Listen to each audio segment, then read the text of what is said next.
Hace 30 años escribir novela policíaca era suicidarse. Alguien decía, no, pero escribe novela policíaca en México.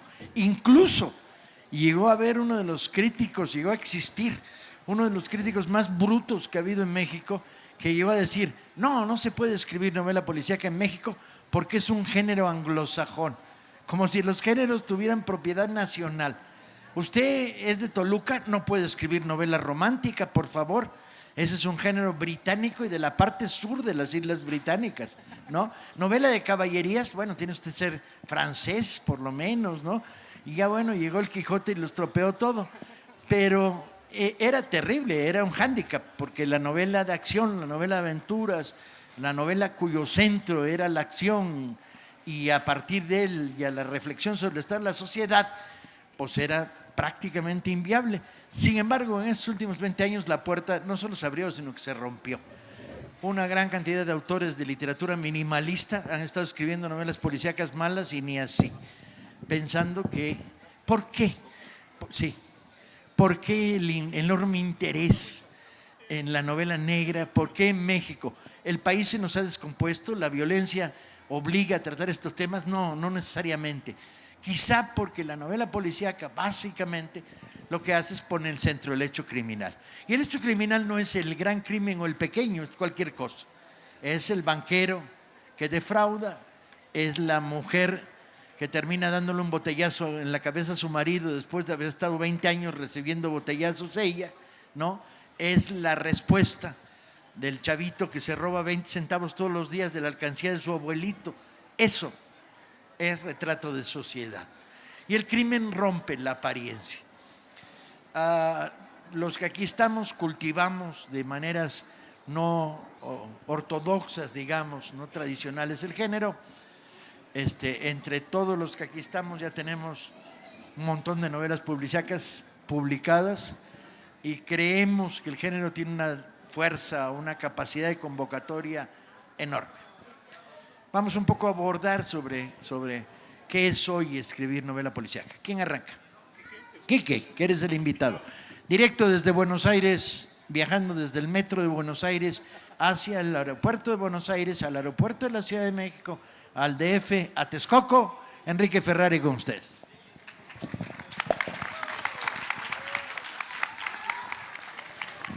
Buenas tardes. Duro para empezar. Yo comparto lo que decía Paco, la novela policíaca, la novela de género negro, como se la quiera llamar, habla del crimen y puede elegir cualquiera de sus variantes. Los críticos, que todavía los hay, que entienden que no se puede hacer novela policíaca o hay que poner aclaraciones, bueno, pero miren que es sin detective o sin policías, porque eso es un evento que sucedía en el mundo anglosajón, sobre todo en los Estados Unidos en la década del 40, padecen de una grave enfermedad que es la no comprensión de los géneros, sobre todo los géneros populares, que son géneros en constante mutación, que son géneros que se infectan unos a otros. Por suerte, nosotros no creemos en ninguna clase de pureza y tampoco creemos en la pureza racial del género.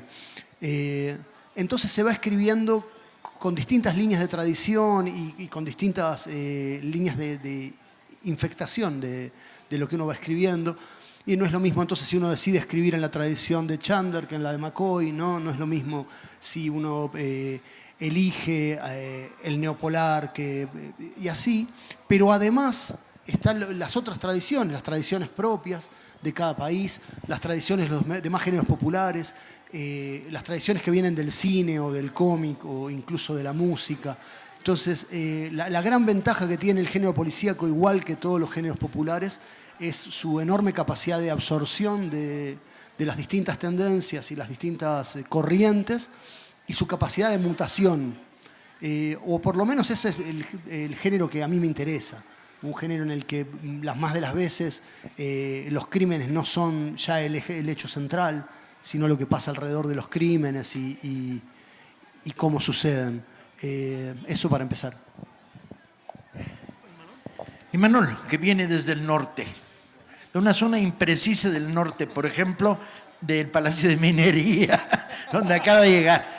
pero que fue invitado a esta feria y que nos da mucho gusto contar con él porque desde que lo descubrimos nos hemos hecho adictos y sus libros empiezan a circular en las ferias del libro que organiza la brigada, porque en esta industria editorial de repente resulta pasmoso que publicas y entras al limbo en lugar de entrar a las librerías, ¿no? Compadre, muchas gracias por estar con nosotros. ¿Cómo ves? No, al contrario, Paco, muchísimas gracias a ti. Retomando un poco lo que decía Paco al principio, hace 20 años en México era un crimen escribir novela policíaca, neopolicíaca, novela negra, y de hecho Paco es el gran iniciador y con tintes de heroísmo, porque era la única voz, o de las muy pocas, escasísimas voces que existían en México en ese momento, que rompen una lanza por el género. Entre otras cosas, es cierto, la élite cultural, intelectual mexicana que ha secuestrado al libro, eso es importante, porque tienen becas. Esta élite decía, entre otras cosas, que por ser un género anglosajón no se podía escribir en México, pero también hablaban y decían que el hecho de que la policía en México fuera corrupta, ¿no?, impedía que se pudiera escribir el género policíaco, el género negro. ¿Qué es lo que creo yo muchos o algunos de los autores que cultivamos el género negro en México hemos hecho? Precisamente decir, bueno, si tenemos este sistema corrupto, si tenemos esta policía corrupta, vamos a escribir sobre ella, ¿no? Es decir, que el género negro en México, en este momento, y por las circunstancias que está viviendo el país, lo que está haciendo es retratar una realidad más allá de los esquemas rígidos que podría tener un género que ya ha sido muy rebasado, precisamente porque ha sido adoptado por múltiples sociedades, en Latinoamérica, en Grecia, en China, en África, y han ido adoptando el género y adaptándolo a sus circunstancias sociales, porque al final el género negro lo que está haciendo es una reflexión desde la perspectiva del crimen, de quiénes somos y cómo somos, ¿no? Iris, tú escribes desde la periferia de la periferia, no solo desde el género negro, sino desde Guerrero. Todavía más difícil y además mujer, porque al principio no solo el veto era escribe novela policíaca, sino algo peor, las mujeres no pueden escribir novela negra. Preguntabas al principio qué significa ahora escribir novela negra. Yo creo que tengo que empezar como lectora. Yo descubro la novela negra en los 90, entonces todas las lecturas que llegaban, además pensar que en Acapulco no había librerías, ¿no? O sea, entonces era como lo que llegaba a los puestos de revistas, entonces comprabas libros ahí y entre esas cosas que llegaban, bueno, pues leías lo que te pedían en la escuela y recuerdo que llegó El complot mongol en una edición que sacó Conajunta con Planeta. Entonces ahí yo me enteré que existía el género negro y que se podía escribir de otra manera. Es decir, que había autores que estaban interesados en explicarnos a los lectores, sin esa intención didáctica, ¿no?, sino que su literatura nos permitía comprender mejor cómo funcionaba nuestra sociedad. Entonces a partir de eso yo empecé a buscar ese género, ¿no? ¿Qué es esto del complot mongol? Y me encontré con Paco Ignacio Taibo, que fue de los primeros autores que leí. Velázquez Chávez me encantó, entonces ya me leí toda la serie, y fue ahí donde yo dije, es que yo quiero hablar de esto, porque efectivamente de repente a las mujeres como que es este asunto de hablar de lo doméstico y de lo que pasa en la casa, pero no, también a las mujeres nos importa lo que está pasando en nuestra sociedad. Y otra de las cosas que me gustó del género es que te atrapa, es algo que quieres seguir leyendo, quieres saber qué pasa, que va a la acción sin que eso implique que no haya reflexión, ¿no? Entonces, esta conjunción de la facilidad de la lectura, de poder estar enganchado con el libro y que además te permita reflexionar sobre lo que está ocurriendo en tu sociedad, a mí me parece que son como las dos premisas para mí ahora como escritora de lo que tienes que hacer con la novela negra, ¿no? Estar al tanto de lo que ocurre, de cuáles son los conflictos que ocupan a tu sociedad, o que por lo menos sobre lo que tendríamos que estar pensando, pero además tener la capacidad de comunicarte con el lector, de que se interese en la historia, porque ese interés por la historia también va a permitir que quiera compartir contigo esta reflexión sobre lo que ocurre en el entorno. Pancho Hagen, mi tocayo que viene también. Hoy tenemos una mesa súper movida geográficamente, que viene desde las cercanías de Puebla. No quiero decir de dónde, porque es una ciudad donde hay un chingo de iglesias y yo las iglesias me gustan desde afuera. Pero se ha convertido en muy poco tiempo en quizá uno de los actores más conocidos de México. 6, 7 novelas suyas en los últimos 10 años han entrado fuerte, han tenido un montón de lectores, ha consolidado un espacio que había dejado Juan Hernández Luna, que es el gran agujero que tenemos. La pérdida de Juanito ha sido terrible, probablemente el novelista más talentoso que teníamos en el género y que se murió muy joven. Y Pancho de repente se encontró en medio, además ávido defensor, tiene respuesta para la pregunta inicial. No, creo que más allá de que lo que estamos platicando hoy, de que se está volviendo un género que dicen llamarse de moda, creo que es un género que abre muchos matices, es un género que da herramientas para poder platicar no nada más lo que estamos viviendo, sino darle rostros a esas víctimas que leemos en el periódico. En el periódico, desde luego, más de una vez me han preguntado, ¿cómo puedes escribir novela negra, o peor aún, novela negra histórica, ante todas las muertes que ha habido? Bueno, nosotros le tenemos que dar rostro a esas muertes, que dejen de ser números. Y no nada más rostro a las víctimas, también hay que darle rostro a los victimarios, también hay que darle rostros a la policía, hay que darle rostros a los sentimientos, hay que crear todo una faceta atrás para poder entender lo que estamos viviendo en México y en el mundo, desde luego, es algo importante. Y si hay un género que puede definir perfectamente las sociedades y las ciudades, es el género negro. Y la historia también, yo creo que también es un poco lo que ha hecho Paco, esta reconstrucción histórica a través del género negro, que es maravillosa, que se puede platicar la historia desde otro punto de vista, desde otro punto de ver las cosas. Y eso nos ha dado unas nuevas herramientas, y hoy en día que venimos de otra feria, el género negro ya dejó de ser nada más un género de detectives.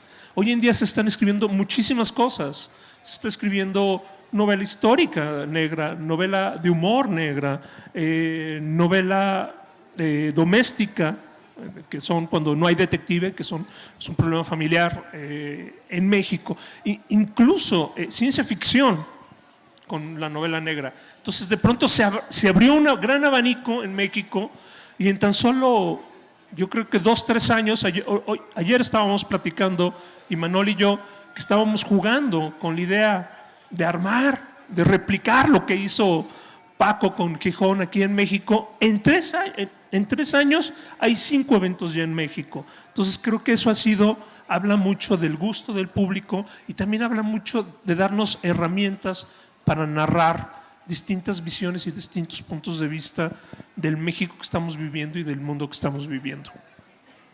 Vamos a pedirnos un favor a los 5 que estamos aquí. Para ver de qué estamos hablando, vamos a pedirnos que contemos cada uno de nosotros una de nuestras novelas, para que ustedes tengan una idea de qué estamos hablando. Vamos a darnos 3 segundos para pensar cuál. 3 para pensar cuál, 3 para pensar cuál. Bien. ¿Arrancas, Quique? Va. Fácil. La novela con la que yo ingresé al género negro, después de darle muchas vueltas al policial con las herramientas pero sin el texto, se llama Que de lejos parecen moscas. Es una novela que trata de un millonario, como todos los millonarios, tiene las manos sucias. Hay un personaje literario de mi país muy importante que dice en una de las tiras: nadie amasa fortuna si no hace harina de los demás. Una nenita de 7 años, Mafalda. Y así es como funciona el sistema. Bueno, este hombre, Luis Machi, es un millonario acostumbrado a que los problemas se los resuelva alguien más.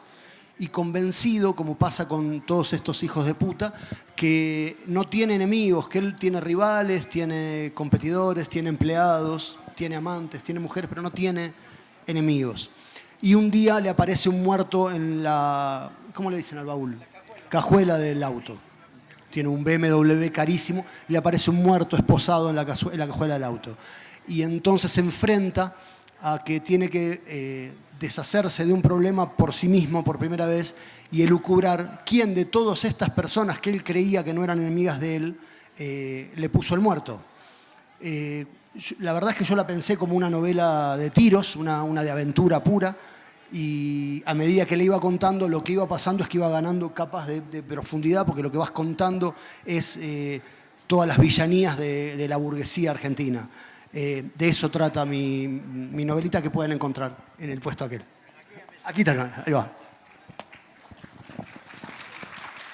Excelente novela, por cierto.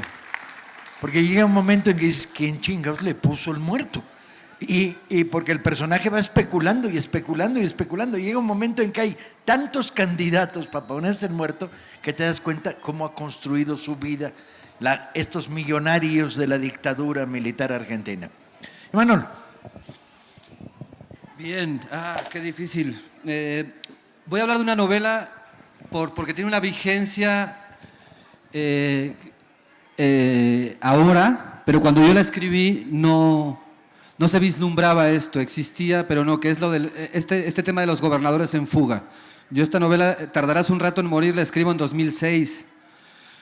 Ahora ya es, cuando yo concibo la trama de esta novela, sí existían gobernadores en fuga, pero eran como rara avis, no eran tan... Estaba Villanueva por ahí, ahora ya es masivo, ¿no? Ya todos terminan sus mandatos y se tienen que fugar, ¿no?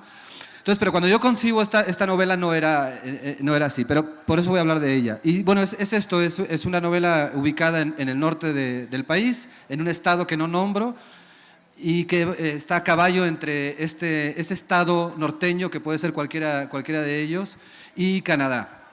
Es un gobernador que, terminando su mandato, porque por sus vínculos con el narcotráfico, y porque ya no interesa a los nuevos dueños de la plaza, ni al gobierno federal, lo exilian en Canadá, en Montreal.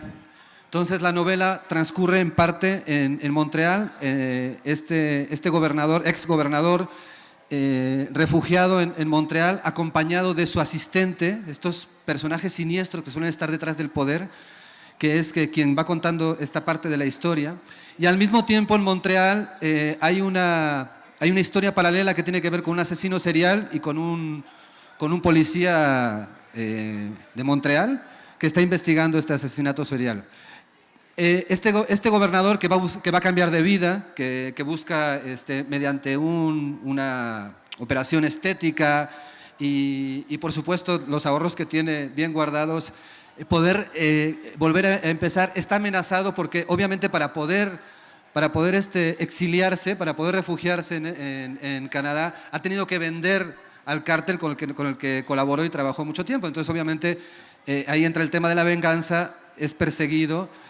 Y el exilio dorado, que en un principio pensamos que tiene este gobernador, se convierte en una cárcel porque la angustia y el miedo por ser atrapado por este cártel que ha jurado vengarse, lo va a acosar durante toda su estancia. Al mismo tiempo, insisto, está esta trama muy policíaca, que es un policía de Montreal investigando a este asesino serial.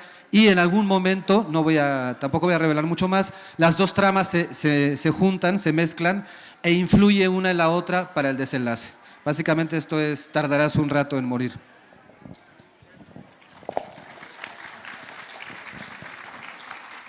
Muy buena novela, muy buena.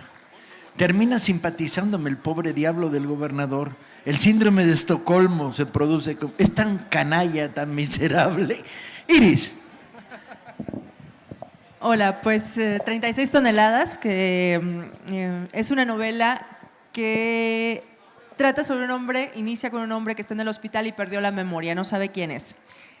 Entonces hay un tipo que lo está cuidando y le dice que se clavó lo de la venta de un decomiso de 36 toneladas de cocaína, entonces que se quedó con el dinero y que por eso lo están esperando y que en cuanto salga del hospital lo matan. Pero él no sabe ni dónde quedó el dinero ni cómo fue porque perdió la memoria.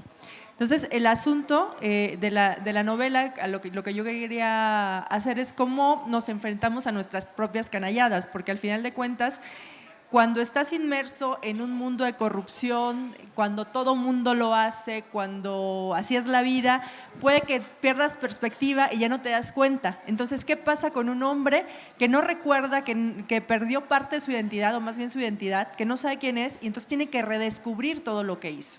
Entonces, era como poner a este personaje a decir, a ver, todo esto, verlo con nuevos ojos, ¿no? De todo esto fui capaz, ahora qué voy a hacer con eso, y realmente esa es la vida que quiero o puedo elegir algo distinto. Esa es como la idea de la novela.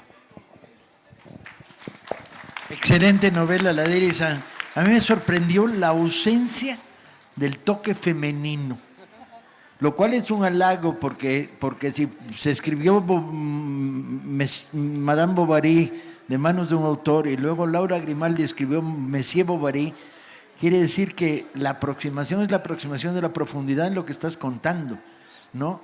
Bien buena novela. Paco Hagenbeck, Pancho Hagenbeck, para impronunciable Hagen, ¿se dice Hagenbeck o Hagenbeck? No. Es como el helado. A ti que tú quieres el Häagen-Dazs, pero con el Beck. Hagenbeck. Bueno, estaba pensando si hablar de la primera, pero yo creo que la más grande que tengo, que es La Primavera del Mal, que de por sí tiene una historia muy bonita. Una vez estábamos en Monterrey con Elmer Mendoza, otro de los grandes escritores al lado de Paco, y le decía, creo que en México nos falta la novela negra como El Padrino, de Mario Puzo, que a mí en lo personal me gusta mucho, que nos explique el origen de las familias de la droga, que nos platique el origen de la mafia, que nos platique todo cómo nació el negocio de las drogas en México, porque claro, no se apareció de pronto las drogas, creo que esto viene de atrás. Y Elmer Mendoza me dijo, muy buena idea. Le dije, pues escríbela, Elmer. No, muy cerca, son parientes míos, escríbela tú. Y pues ni modo que le dijera que no a Elmer Mendoza. No lo vuelvo a hacer, 3 años de mi vida me eché. Entonces traté de hacer una novela como la del Padrino, narrar el origen del negocio del narco en la Primavera del Mal, desde 1918, que comienza con la llegada de los chinos que trabajaron en el tren de San Francisco y que van entrando por Mexicali y por Tijuana a poner fumadores de opio. Desde ahí ya tenemos problemas de narco y ya había pandillas de narco entre chinos, que eran los Tag. Entonces traté de reconstruir toda esa historia de cómo los chinos llegan, hacen las pandillas de los Tag, que se matan entre ellos. De pronto hay escenas brutales de 20, 30 chinos muertos, decapitados, que aparecen en 1932 en Mexicali por pelearse por la goma de opio. Y cómo los gobernadores mexicanos y la policía mexicana les va quitando el poder el negocio de la droga y se va infiltrando también con el gobierno. Entonces es una novela vista a través, desde luego, de un militar de la revolución que empieza a tener negocio junto con Maximino Ávila Camacho, que también era de los grandes capos de la mafia, un pistolero, una mujer, siempre hay que haber un triángulo amoroso, y desde luego un agente de narcóticos de Estados Unidos, que es uno de los elementos más importantes. Desde 1924 hasta 1948, cuando viene Bugsy Siegel a cultivar droga también en México en 1939, 1940, cómo empieza a crecer el gran negocio de la droga y termina en manos de senadores, de gobernadores, totalmente solapado por el gobierno, como un poco un gran homenaje a la novela de Mario Puzo, de cómo la mafia va creciendo y termina siendo uno de los grandes nombres. Entonces fue también una gran épica. En lo personal me gustó mucho.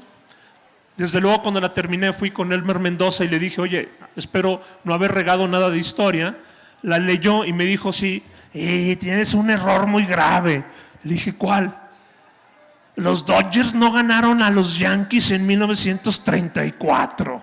Fue de lo único que se fijó. Pero esa fue, yo creo que es una de las novelas más trabajadas que he tenido.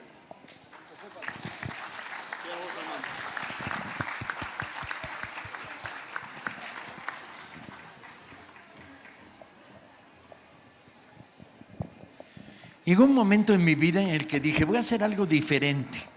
Se estaba volviendo peligrosa mi vida como escritor. Tenía escritas 9 novelas de Velasco Arán y mi agente literario en Estados Unidos dijo, esta funcionó muy bien, escribe otra igual. Y salí de su oficina en la calle Ámsterdam, en Nueva York. Me senté en una escalerita y dije, su madre, estoy muerto. Si tengo que escribir otra vez una novela igual, ya caí en la trampa, el éxito mata y soy un pendejo. Y entonces me pasé el resto del viaje diciendo, voy a escribir algo que no tenga nada que ver con las anteriores novelas. Y entonces al llegar a México decidí escribir una novela absolutamente diferente, que era, bueno, si tú eres un hombre en aquella época de 45 años, escribe con voz de mujer. Si tienes 45 años, escribe con voz de una mujer de 20 años. Y además en primera persona, ¿no? De tal manera que dejes que el personaje se cuente. Te va a salir algo muy raro, porque esta primera persona contada desde mi cabeza no es una típica adolescente. Entonces dije, bueno, pues que no sea típica. Y entonces escribí la serie de novelas de Olga Lavanderos narradas en primera persona. Lo primero que hice fue darle una apariencia física al personaje. Entonces le di una minimoto, de esas que se usaban, que tienen una sola velocidad, una Vespa Chao, que yo había manejado y por lo tanto sabía los peligros de andar en minimoto por el DF en día de lluvia, ¿no? Le di un casco amarillo con un pinche Snoopy hasta adelante y un letrero que dice Ángeles de la lucha de clases, y la hice tan mal hablada, que hasta me sonrojaba yo, que soy naturalmente mal hablado. De hecho, logré una de las mejores respuestas que yo creo que en términos de malas palabras he logrado en mi vida. Ella es periodista, tiene 20 años, 22 años, cuando mucho, algo así por ahí. Y su jefe de redacción es un acosador, claro, corrupto, borracho, acepta mordidas de políticos para escribir notas y le está fregando todo el rato. Y entonces ella un día, cuando el tipo se le acerca a darle una orden,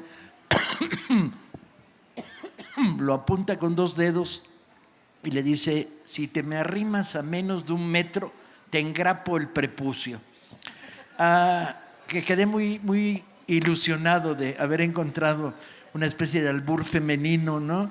Y el cuate, bueno, se caga del pánico y no vuelve a acercarse a ella en los siguientes 30 días. Y empecé a escribir estas novelas. Necesitaba además un problema, que es cuando haces novelas policíacas necesitas, y tienes un personaje central que investiga, necesitas alguien que rebote su voz para hacerla hablar y contar y reflexionar sobre lo que, no solo las cosas pasan, sino las preguntas que se hacen. Y entonces le di un abuelito. Ella es huérfana, padres muertos, y tiene un pinche abuelito de 80, 90 años de edad, indiscernible, que es exoficial del ejército mexicano, que el día de la expropiación petrolera se chingó un barco lleno de petróleo.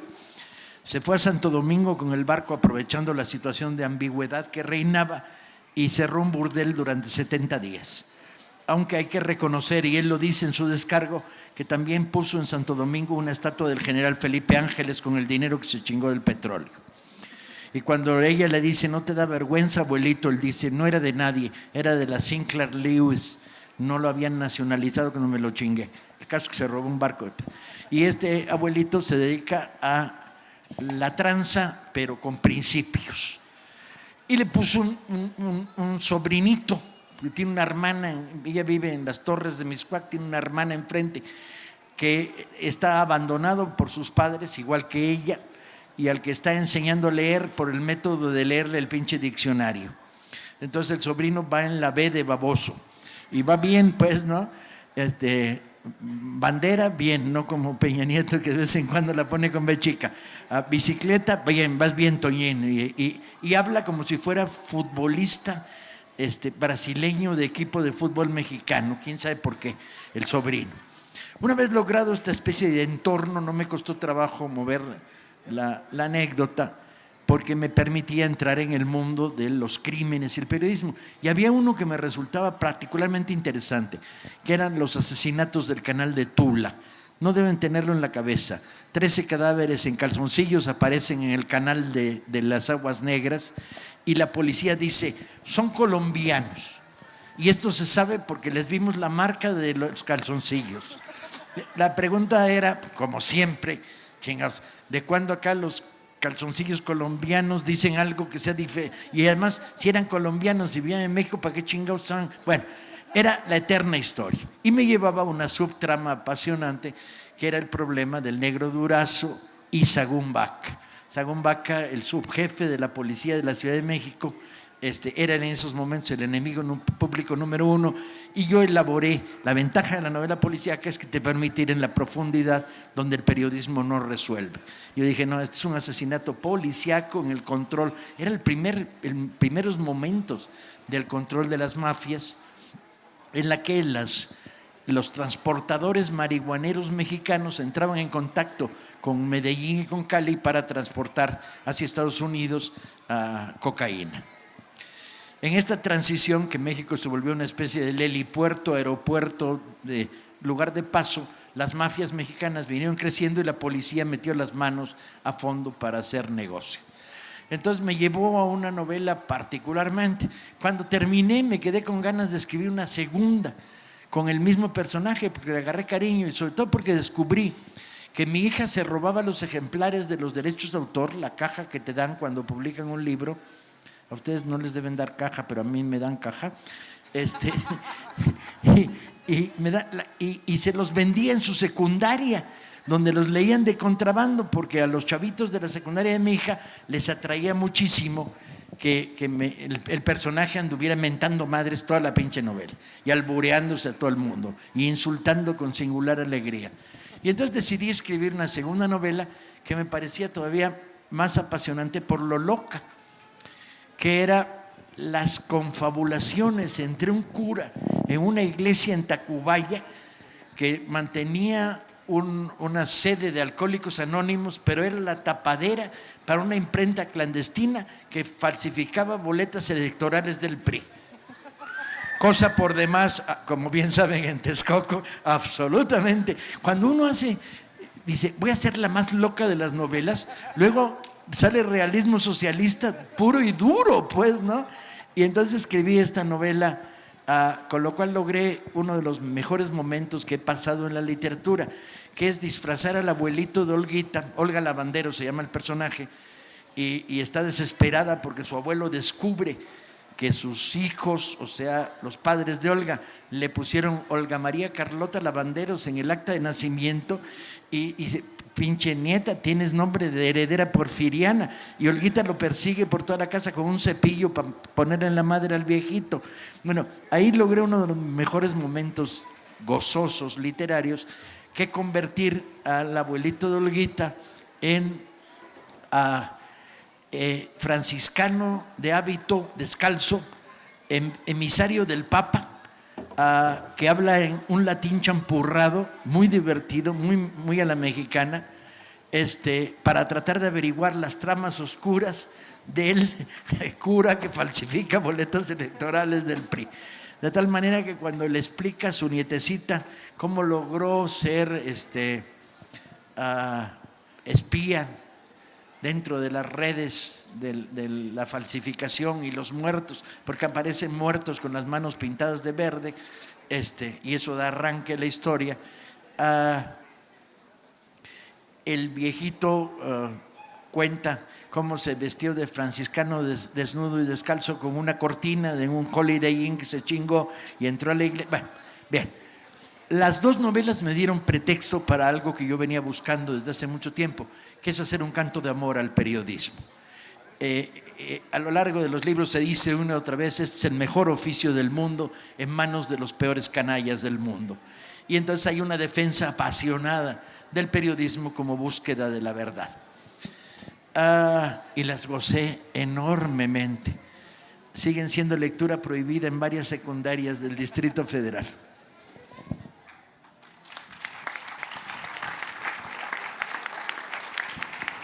Cerramos. Última vuelta. Que una última reflexión, un último lo que te dé la gana. Bueno, hay un punto, Paco dice que le pasó cuando lo de Olga por un editor americano, además empezaba a ser traducido, cuenta en el prólogo, y entonces le habían dicho tenés que escribir novelas más internacionales, y entonces escribió las novelas más mexicanas posibles. Quiero decir, las dos novelas de Olga yo las disfruté muchísimo, son las más difíciles de aproximarse si uno no es mexicano. Pero bueno, a todos nos toca, me parece, en algún momento, si tenemos un mínimo de honestidad intelectual, un momento que sabemos que es peligroso, que nos empezamos a repetir, que lo que sale está saliendo fácil y que si hacemos otra vez lo mismo vamos a tener unos lectores. Y ese momento hay que sortearlo de la mejor manera posible.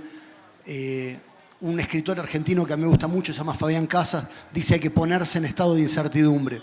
Yo hago artes marciales, a mí me gusta pensar que hay que ponerse el cinturón blanco de nuevo, no dar vuelta a la página, ir para otro lugar. Y para eso ayuda un montón lo que decías hace un rato, la posibilidad de hacer novela policial con ciencia ficción o salir de la novela policial si es necesario. Pero digo eso, ¿no? Una parte importantísima de este oficio, capaz la más importante de todas, sobre todo cuando uno empieza a tener unos lectores, es eso, es salir del lugar de comodidad y ponerse nuevamente el cinturón blanco. Manuel.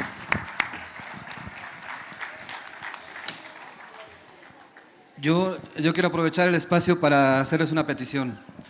Estos días estamos organizando en la Feria del Libro del Palacio de Minería unas jornadas de novela negra que pues están funcionando muy bien, la verdad, está yendo mucha gente, etcétera, lo que demuestra que tiene muy buena salud ahorita la novela negra. Pero una de las cosas que nos hemos dado cuenta en estos 2 días que llevamos ahí encerrados en ese espacio claustrofóbico es que sobre todo las editoriales comerciales o las que llamamos editoriales comerciales como Planeta, Random House o Ediciones B, etcétera, a la vista tienen un 80% de autores extranjeros y es poquísimo el autor mexicano que está al alcance. El argumento que dicen es que no venden, ¿no? Salvo Paco, que sí vende, todos los demás no vendemos muy poquito, no vendemos. Y ese es el argumento por el cual hay una enorme cantidad de autores mexicanos en este momento que están escribiendo, no hablo solamente de género negro, hablo de que están escribiendo muy bien y que están escondidos. Paco hablaba de que de pronto entras al limbo en lugar de entrar a las librerías. Y en las ferias se nota, no en las ferias que organizan la Brigada para Leer en Libertad, donde hay un trabajo de rescate de la literatura en general, pero también de la literatura escrita por mexicanos. Entonces, bueno, esta sería mi reflexión. Me dio mucha tristeza ver cómo cada vez más en estas supuestas grandes ferias del libro, lo que está al alcance, lo que está visible, lo que ponen los libreros y las editoriales a primera vista y lo que están comprando a precios exorbitantes los lectores mexicanos es en un 80% yo creo literatura extranjera, que me parece fantástico.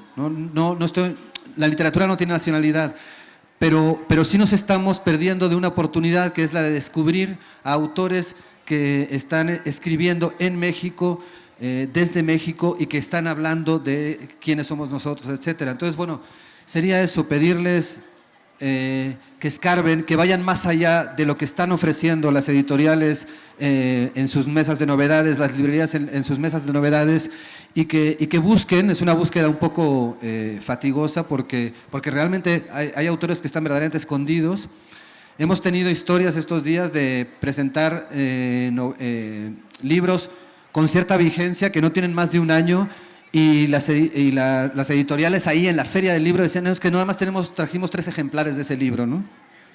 Entonces, bueno, estas historias que hacen que obviamente el propio lector desconozca y no pueda acercarse a lo que se está escribiendo en México, es bastante triste. Entonces, bueno, sería esta mi petición.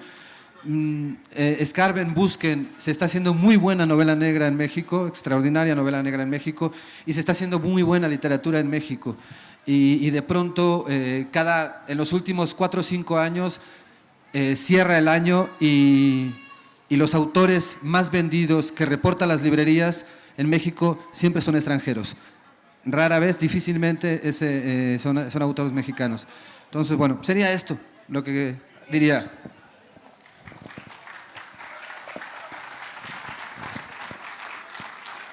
Bueno, yo les quiero compartir un poco mi experiencia como lectora, ¿no?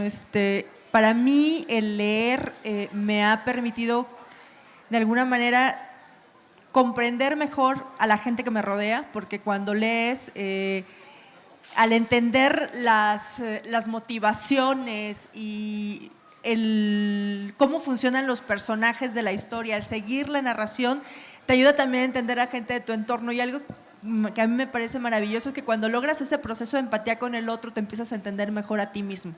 Entonces, para mí, por eso es importante la lectura, ¿no? Sí, y a partir de eso se pueden dar las transformaciones. El hecho de podernos comunicar mejor con el otro y también poder comunicarnos mejor con nosotros mismos. Hagenbeck. Bueno, un poco en lo que dice Imanol, sí, es muy triste lo que estamos viendo. Más allá de, les digo, oigan, hay que buscar el libro que cambió el mundo, yo no estoy de acuerdo con eso. El libro que cambió el mundo es muy peligroso, porque el libro que cambió el mundo es la Biblia y la verdad la cambió para mal. Entonces mejor, no hay que buscar libros que cambiaron el mundo, o Mi Lucha también, ¿no? Cambió el mundo y pues no.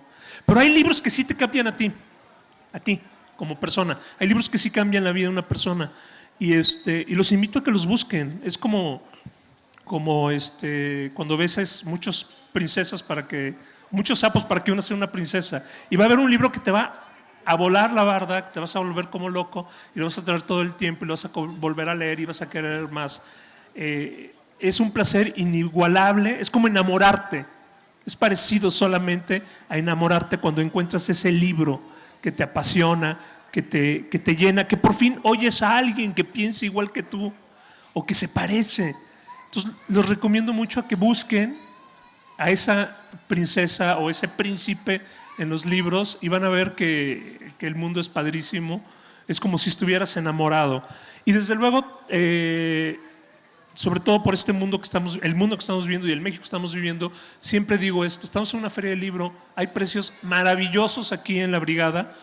Compren un libro y regálenlo, porque así comienzan las revoluciones y México necesita una buena revolución.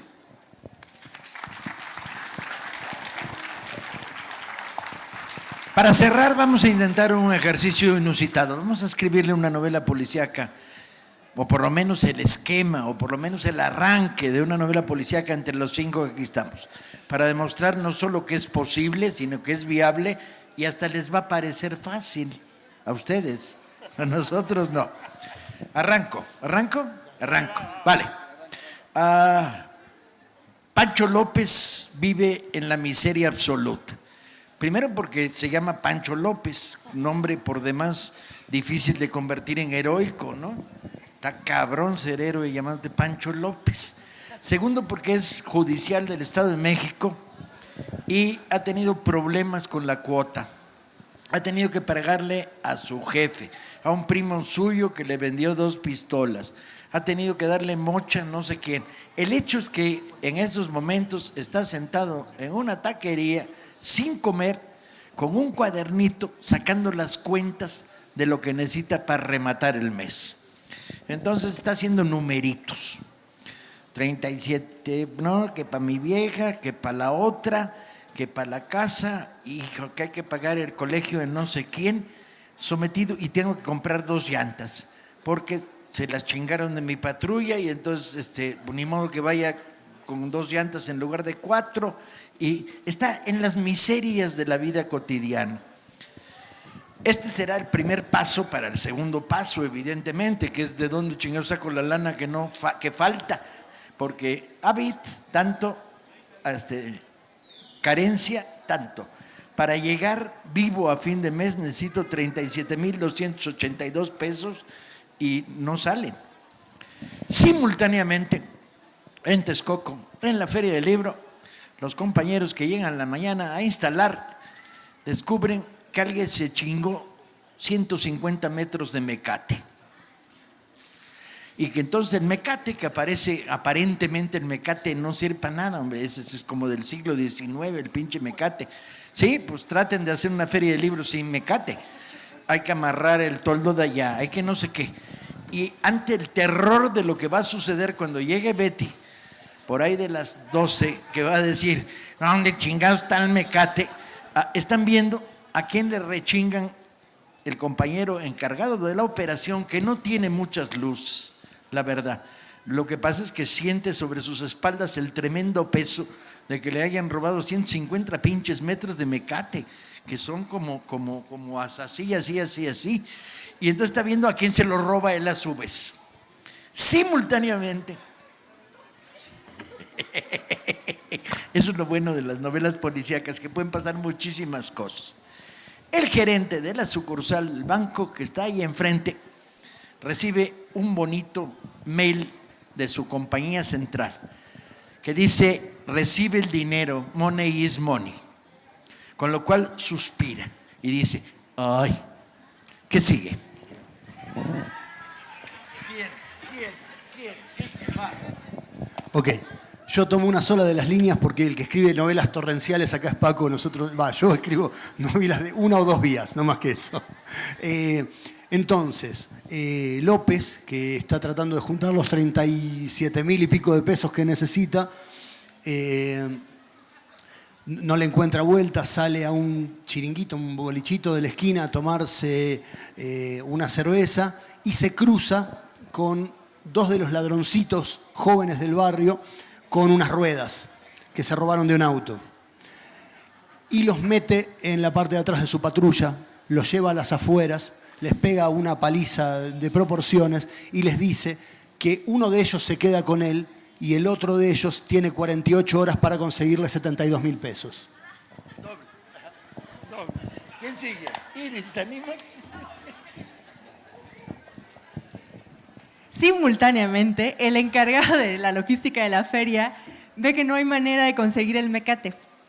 Entonces se da cuenta de que en un banco cercano están depositando dinero. Decide que la mejor manera de obtener el dinero rápido es asaltar ese banco. Pero tiene que convencer a alguno de sus compañeros para ir a asaltar al banco, que les dé tiempo para ir a comprar el mecate, porque si no, ¿qué caso tiene de asaltar el banco? Y además tienen que hacer el montaje mientras esto ocurre, ¿no? Entonces tienen que dividirse en brigadas para poder hacer el montaje, por ir a asaltar al banco, quien tiene que ir a comprar el mecate.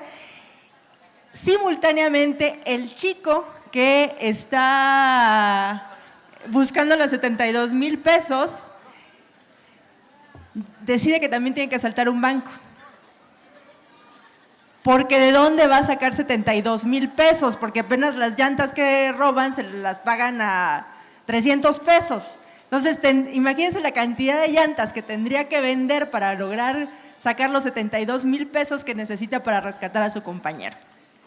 Entonces, con esa intención se queda.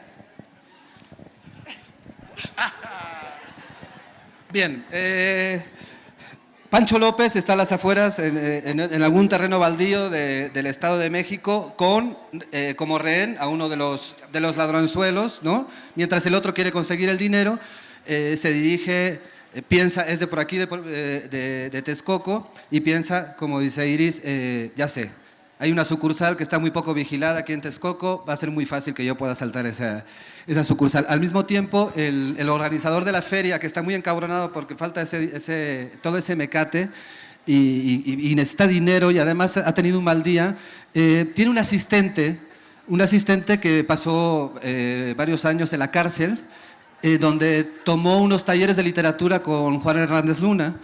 Y entonces se hizo escritor y se hizo muy aficionado y se convirtió en colaborador de la feria. Entonces es el candidato ideal y le dice, ¿sabes qué, cabrón? Vamos a asaltar el banco, ¿no? Estuviste en la cárcel, eso es una universidad del crimen, vamos a asaltar el banco. El problema es que llegan simultáneamente el muchachito que necesita conseguir el dinero para liberar a su compañero, que lo tiene retenido el judicial, que no tiene dinero para llegar a fin de mes. Llegan simultáneamente con el coordinador de la feria y este colaborador de la feria que tiene un pasado oscuro, ¿no? Llegan al mismo tiempo a robar el banco. Entonces entran a la sucursal y se hace un verdadero desmadre, ¿no? Y no saben, los que trabajan en el banco no saben a quién responder, todos quieren el dinero, pero no a quién. Entonces se empieza a hacer una discusión ahí muy sabrosa y obviamente pierden mucho tiempo y alguien logra dar a la alarma, ¿no? Y aparecen patrullas, se hace un desmadre.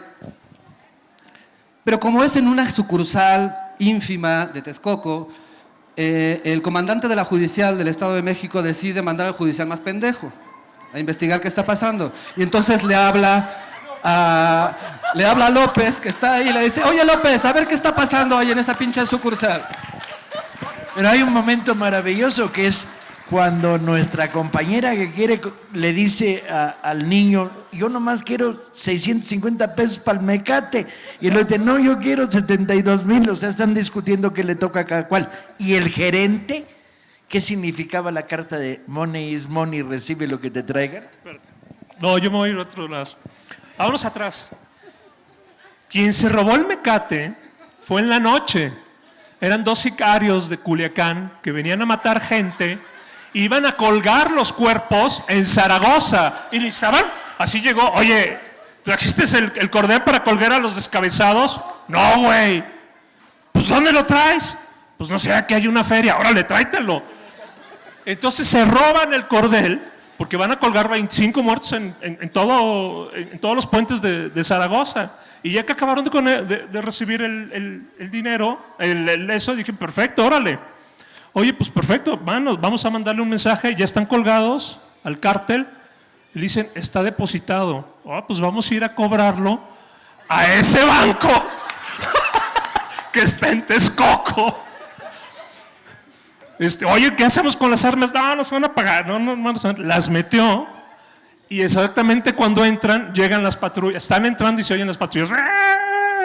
Y todo eso. Y cuando entran, ven a 3 idiotas, así con pasas. Y ellos se quedan aquí. Vamos para atrás. Flashback. El gerente de la sucursal, una vez que recibe de su supergerente el mail que dice dinero es dinero, acepta lo que sea, levanta el teléfono y le dice a don Arturo, puede usted depositar libremente. Todos sabemos quién es don Arturo, funcionario político del gobierno de Erubiel de alto nivel, que además maneja evidentemente dinero turbio, porque es para financiar la pinche campaña del PRI en el Estado de México de los próximos meses. Entonces, don Arturo llega con 6 maletas, o sea, él y 2 canchanchanes cargados de dinero, y entra al banco. ¿Qué? ¿Se puede o no se puede escribir una novela policíaca mexicana? Muchas gracias, ha sido un absoluto placer hacer ejercicios como estos. Y esto solo se puede lograr porque estamos sentados con un grupo de colegas dotados de una enorme imaginación, que dominan el lugar. Imagínense los diálogos a la hora de empezar a pulir los diálogos. No, si yo solo quiero para el mecate, ¿no? ¿Qué pinche mecate? Yo necesito 72,000 pesos. Y la llegada de nuevos personajes. Por ejemplo, un personaje secundario que se dedica a robar sillas de ruedas y cosas por el estilo para mandarla. Y don Arturo con los 2 canchanchanes con las manos. No, da para mucho. Tengo que decir pues que ha sido un lujo y un privilegio por haber podido reunir aquí 5 autores de novela policíaca latinoamericana que además cubren el ancho del país, que no solo son amigos, porque los que aquí estamos somos amigos, sino que son algo mejor todavía, o algo tan bueno, o algo igual de bueno. Son colegas y compañeros de un gremio en el que no nos damos con el codo, sino todo lo contrario, de un gremio en el que apoyamos, nos apoyamos, proponemos, echamos una mano, nos leemos, porque no hemos renunciado a nuestra calidad de lectores, y de repente no nos da miedo decir, el colega escribió una novela mejor que las mías, o que esta mía, no que todas, pero que esta sí, y cariño y respeto. Creo que la salud mental de la novela policíaca mexicana está en un muy buen momento en Latinoamérica. En Argentina se están produciendo cosas súper interesantes, y gócenlo ustedes. Los 5 vamos a estar firmando en la mesa donde están ahí Betty en estos momentos. Hay algunos libros, muchos de ellos a precios de súper descuento. Hay todos estos libros. Tenemos Paredes Desnudas de Imanol, tenemos Olga Lavanderos de Paco Ignacio Taibo, tenemos Trago Amargo de Hagenbeck, y tenemos Que de lejos parecen moscas, y hay varios libros más, todos a muy bajo precio. Esta es la Feria del Libro de Texcoco. Muchísimas gracias.